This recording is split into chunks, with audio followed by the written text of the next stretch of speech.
Morning. सकाळी उठून प्राव्यासाठी ओट्सचा शिरा आणि भूषणसाठी साबुदाणा खिचडी केली. पण प्राव्या बघा, तिला ओट्सचा शिरा खाण्यापेक्षा साबुदाण्याची खिचडी खाण्यात जास्त इंटरेस्ट होता. म्हणून डॅडाच्या मांडीवर जाऊन बसली आणि त्याच्याच प्लेटमध्ये खायला सुरुवात केली. थोड्या वेळाने मी लंच बनवायला सुरुवात केली आणि तेवढ्यातच समोरच्या काकी ही प्लेट घेऊन आल्या. पुरी, भाजी, श्रीखंड, अळूवडी असं सगळं छान जेवण त्यांनी केलं होतं. कधी कधी खूप लकी असल्यासारखं वाटतं की काकी एवढ्या प्रेमाने सगळं काही आणून देतात. मी प्राव्यासाठी मशरूम फ्राय करायला घेतले. त्यासाठी 4 मशरूम स्वच्छ धुवून घेतले आणि त्यांना असं बारीक कट करून घेतलं.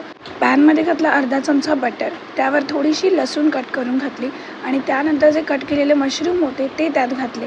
3 ते 4 मिनटं छान फ्राय करून घेतलं आणि त्यानंतर घातलं ऑरेगॅनो, चिली फ्लेक्स आणि थोडीशी कोथिंबीर. 1 मिनटं छान परतलं आणि रेडी झालं मशरूम फ्राय. भूषणचा लंच टाईम चालू होता म्हणून तो प्राव्याला घेऊन बसला होता खेळण्यासाठी.